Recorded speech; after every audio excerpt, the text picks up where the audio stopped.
For years, Ellen DeGeneres was considered one of the most beloved and untouchable figures in Hollywood. She built her entire public image around warmth, positivity, and the kind of feel-good energy that kept audiences coming back every single day. But that carefully constructed image began to crack, and when it did, it cracked fast. The unraveling came from multiple directions at once. Toxic workplace allegations surfaced from former staff members, painting a very different picture of what went on behind the scenes of her show. Then came the resurfaced interviews, old footage, and growing online conversations that began connecting high-profile celebrities to controversial circles tied to figures like Jeffrey Epstein and Sean Combs. Ellen's name kept appearing in those discussions, and the internet took notice.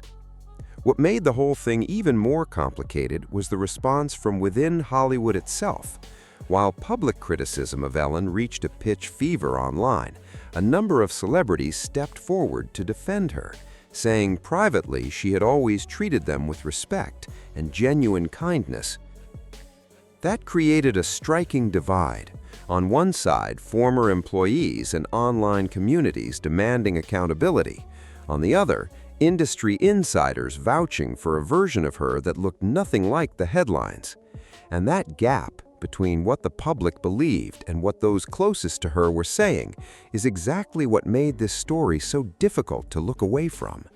Because when that many voices are pointing in opposite directions, the truth tends to sit somewhere much more complicated than either side wants to admit.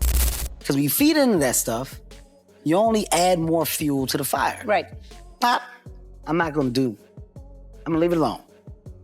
Another day goes by, the fuel is growing. This fire's angry. One of the first celebrities to step forward and publicly defend Ellen DeGeneres during the height of her backlash was Kevin Hart. And for most people, that didn't come as much of a surprise. Back in 2019, Hart had found himself at the center of his own controversy when old tweets resurfaced just as he was announced as the host of the Academy Awards. The fallout was swift, and most of Hollywood stayed silent. Ellen didn't. She invited him onto her show, gave him a platform, and openly stood by him when very few others would.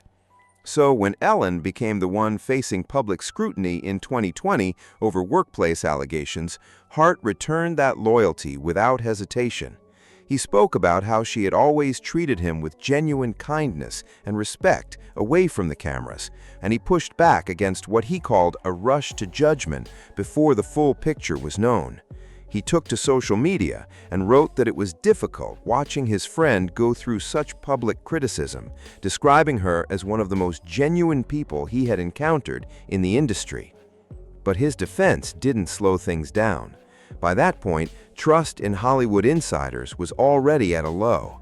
A large portion of the public wasn't arguing that Hart had a bad experience with Ellen.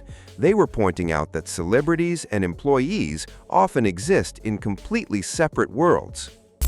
I had people throw millions of dollars in my face to do something I didn't want to do. And what? You've been offered, yeah. Oh, they're in the room. Yeah, I don't want to. Yeah. That was my way of cueing you. Like, it's open dialogue. Yeah. You want me to keep talking about it? By all means, we can talk about anything, but don't do it. Yeah, Katy Perry was another high-profile name that entered the conversation when she came forward to defend Ellen during the backlash. She stated publicly that her personal experiences with Ellen had always been positive and rooted in kindness, and that single statement was enough to split the internet in two. Those who supported Ellen saw Perry's words as a genuine character reference from someone who knew her personally. Critics, however, saw it differently. To them, it was another example of Hollywood closing ranks, famous people protecting famous people, while former employees told a completely different story. The divide between those two interpretations grew quickly, and Perry's name became attached to the broader online debate about celebrity loyalty, industry influence, and who gets believed when allegations surface at that level. Ultimately, her involvement in the Ellen situation stayed largely within the realm of public perception and online discussion, but that wasn't the only reason her name was circulating. Katy Perry has built a career on visually striking and heavily stylized music videos, bold, symbolic, and designed to be talked about. But one particular video recently resurfaced online and gained significant traction for very different reasons. Viewers began drawing comparisons between certain visual elements in the footage and imagery associated with the Epstein Island scandal, fueling a wave of conspiracy theories about hidden symbolism embedded in celebrity media. Whether those interpretations hold any real weight or are simply the result of an increasingly suspicious online culture is a question that remains heavily debated.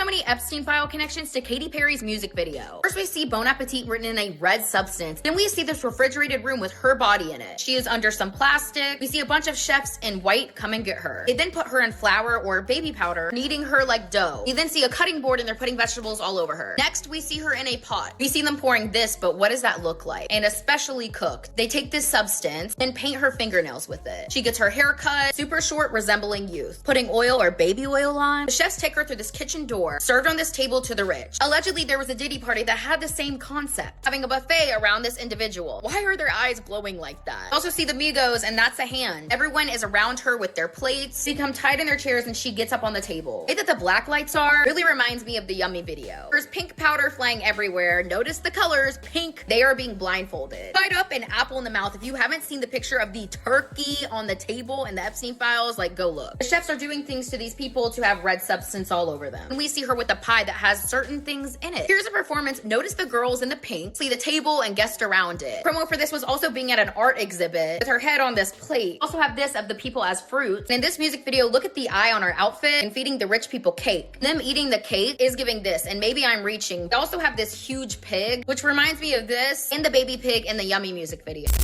Jay Leno was another longtime industry figure who stepped forward in Ellen's defense during the height of the controversy. Leno made clear that after knowing Ellen for decades, he found it genuinely difficult to reconcile the toxic workplace allegations with the person he had experienced throughout their long friendship. He described her as generous, supportive, and widely respected within the comedy community. He put his position on record publicly, stating that he wouldn't walk away from a 40-year friendship based on hearsay. He pointed to her track record of raising over $125 million for charitable causes as evidence of her character, and made it clear he stood firmly in her corner. His core argument mirrored what several other defenders had said, that public opinion had snowballed into something far beyond fair criticism. But even as those defenses came in, many viewers were noticing something else. Ellen's on-screen energy in the final seasons of her show felt visibly different. The warmth that had defined her for nearly 2 decades seemed harder to find, and as ratings declined and criticism intensified, that shift became increasingly difficult to ignore. Around the same time, Steve Harvey was doing press for the 2nd season of his Facebook Watch series when he was asked directly about Ellen and the controversy surrounding her. Harvey didn't pause or deflect. He defended her without hesitation, echoing what others had already said, that the Ellen he knew personally had always been supportive, respectful, and genuine when the cameras weren't rolling. Steve has launched season 2 of his Facebook Watch show, Steve on Watch. When I spoke to him, he did not hold back when I asked him about his good friend and fellow talk show host Ellen DeGeneres and the controversy that currently surrounds her. And is probably one of the coolest and kindest people I've met in this business. I, just like she, has no control over what every staff member does, what every producer does. You can't control that. Be kind to everyone. Ellen, who promotes kindness on her show, has been embroiled in controversy after former staffers claimed her show's work environment was anything but kind. One ex-employee has even alleged racism in the workplace. I'm a 63-year-old black man. I've been black the entire time. I ain't took no days off. I know racism. I know what it looked like to me. You can't hide it for a little bit. That's not Ellen DeGeneres. That's just not her, period. I've told her, keep your head up. You know, we've texted each other. But like my first advice was, Ellen got enough money to walk away. But we're in the council culture right now, man. Everybody want to see everybody fall down. But I think Ellen's going to be absolutely fine myself. I really do. As online discussions continued to grow, pulling in theories about Hollywood elites, Epstein connections, and the hidden cultures surrounding celebrity power, Steve Harvey offered a broader observation about the environment those conversations were happening in. He suggested that social media had fundamentally changed the way public figures are judged, creating conditions where someone's reputation could be dismantled almost overnight, regardless of what the full story actually was. His comments landed at a moment when the debate had already stretched well beyond Ellen herself. It had become a larger conversation about how much the public actually knows about what happens behind closed doors in Hollywood, and whether the loyalties celebrities show each other says anything meaningful, or simply reflects how differently fame is experienced at that level. Harvey's defense added another name to a list that kept growing, even as public skepticism showed no signs of slowing down. On one side, a circle of well-known figures vouching for a version of Ellen that didn't match the allegations. On the other, former employees, online communities, and a general audience that had spent years trusting an image that now felt carefully managed rather than genuine. And somewhere in the middle of all of it sat a question that nobody had cleanly answered. Not the defenders, not the critics, and not Ellen herself. When that many people are that divided about the same person, the truth rarely lives entirely on either side. Marjorie Harvey exposes Steve Harvey and how he traded her and other young women to Epstein's circle for financial gain. This came as a shock to me, people. I even had to take notes to make this video, man, because I knew that Steve Harvey was involved with all the Diddy stuff. I knew he was involved with all the Diddy stuff. I mean, come on. Your daughter is dating one of the sons, and then all of a sudden Diddy is dating the son, and now, dating the daughter, and then Diddy and the daughter is on vacation with you and Marjorie, and you don't have a problem with that. The only reason you wouldn't have a problem with that is because you was caught up in the Diddy mess with the Diddy tapes. And to give y'all a little bit of background on Steve Harvey and Marjorie, well, Steve, he left his first wife high and dry. His first wife is actually from the same town in Louisiana that my father's from. He left her high, dry, and homeless and broke for Marjorie Harvey. So let me give you a little backstory on Marjorie, and we'll get into it because I got a video for you guys as well. Hey, Marjorie, she used to date D-boys. Her last two men before Steve Harvey were major kingpins. One of them still serving life in the federal penitentiary, and one of them that got out. Ashton Kutcher also entered the conversation, publicly defending Ellen DeGeneres as the online backlash continued to build. He spoke on behalf of both himself and Mila Kunis, saying that every interaction they had experienced with Ellen had been warm, generous, and respectful, a far cry from the picture being painted by former staff members. Critics weren't impressed. Many argued that his defense, like those before it, was missing the point entirely. The question was never whether Ellen treated her celebrity peers well. The allegations were coming from employees, people operating at a completely different level of the industry, and defenders speaking from a place of privilege, critics said, weren't equipped to address that distinction. But what drew even more attention than his defense of Ellen was the scrutiny Kutcher himself was already facing at the time. His well-documented friendship with Sean Combs had become a serious liability following Combs' 2024 federal arrest on sex trafficking and racketeering charges. Videos and photos of the two together resurfaced rapidly online, and the internet began asking hard questions about how much those in Combs' inner circle actually knew. On top of that, separate online discussions began surfacing allegations connecting Kutcher to Jeffrey Epstein's network as well. None of those claims had been formally established, but in the current climate, Ashton Kutcher, the man who is meant to be protecting children, the man who, has the charity, but is here in emails via his assistant trying to set up meetings with Ghislaine Maxwell, all whilst he was too busy filming his TV show Punk'd. Directions to the set. Hi Ghislaine, they will be expecting and her father on Monday at 7 p.m. The address is redacted. They will be shooting a scene in a restaurant called Daily Grill. The area is called Manhattan Beach and also is part of an area called El Segundo. The driver should take the 405 to Rosecrans and then go west. When they are close by, they should call redacted Ashton's assistant so that she can meet them at the parking yard trailer near the Daily Grill. Her number is redacted. Els Holzman, who used to work for Miramax and now works for Ashton's production company, will also be there to greet them. They will show around the set, take time to meet Ashton, take to have a bite to eat perhaps. Please give them my cell number, as well as in case there is any problem. If they have a cell phone on them, I can then give redacted just in case. Let me know if you have any questions. Look forward to seeing you in September, Bonnie. So you would think that, why is so much information being redacted? Why is, who is this being, you need a phone cell to phone this person to this, these names all being blurred out. I just find it to be ridiculous. Today's set visit. Hi, yes, Ellie Holzman will be speaking to her about acting. He has experience in casting and has worked in the industry and with actors for many years. Bonnie, thanks, all is set. Ted, the dad, has all the numbers and will call Ashton's assistant. If someone can talk to redacted about becoming an actress, that would be great. Thanks again.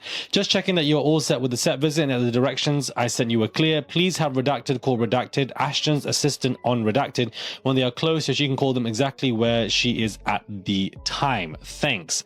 So this is interesting because after his departure from Miramax, Holzman was hired in 2005 as president of Ashton Kutcher's production company, best known for the MTV prank series Punk'd.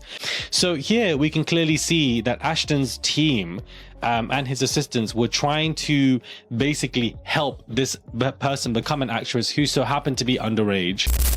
Allegations circulating online have placed Ashton Kutcher at events connected to Sean Combs, including the now infamous parties that have become central to the broader federal investigation surrounding Combs. Those gatherings have been described in deeply troubling terms by multiple sources, and Kutcher's alleged presence at some of them has drawn significant public attention. It's worth noting that these remain allegations at this stage. Nothing has been formally proven in a court of law regarding Kutcher's direct involvement in any criminal activity. However, in an online environment already primed for skepticism toward Hollywood insiders, the connections being drawn have been enough to shift how many people view him. For a portion of the public, his defense of Ellen DeGeneres reads differently against that backdrop.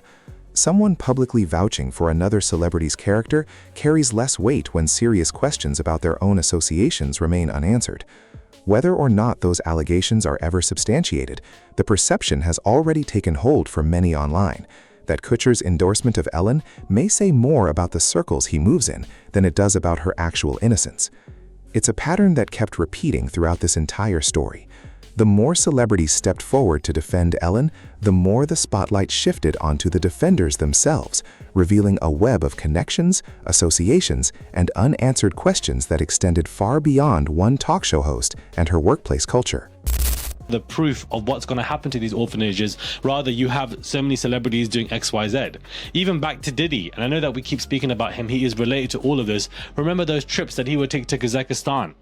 Talking about he needs to go visit these orphanages. Why would he go and visit orphanages in a random different country, in a random different city? Like, why would you do that? And one of the kids even came out in an interview talking about how Diddy wanted to buy him, but then the kid said no last minute. And I think that Ashton Kutcher is basically doing the same thing with this whole organization. Him and Mila Kunis are very weird to me. They've also supported very weird people in their time of need. And the last thing that Ashton needs right now is to be connected to the wrong people. He was very much connected to Diddy, the all-white parties. He was at multiple of them and there was so much scrutiny. And apparently he went into hiding and it really bothered him. And then once again now, he's basically being connected to Ghislaine, where his team, his assistant, people that would work for him are all trying to set up some kind of coordination for this underage girl to become an actress, and they're going to help her. They're going to give her directions. They're going to give her guidance. And I do wonder why she was picked. Poor girl probably thought, you know what, I'm picked because of my own merit, my own talent. But really and truly, there are sharks surrounding her, and Ashton seems to be one. Jerry O'Connell was another voice that entered Ellen's corner as the criticism continued gaining momentum. He spoke about the positive impact Ellen had made on countless people throughout her career in Hollywood, and urged the public to allow accusations to be properly investigated rather than treated as automatic verdicts. His concern was that the scale of online outrage had begun outrunning the actual evidence, and that the court of public opinion was moving far faster than any real process of accountability could. It was a fair point in principle, but it landed during a moment when the public had little appetite for measured responses. Former employees kept coming forward, and their accounts were consistent enough and numerous enough that they were difficult to dismiss as isolated incidents or simple misunderstandings. The pressure eventually became impossible to contain. Warner Media launched a formal internal investigation into the workplace environment surrounding Ellen's show, a significant escalation that signaled the situation had moved beyond internet debate and into institutional territory. And then came the moment that crystallized the entire controversy into a single news cycle.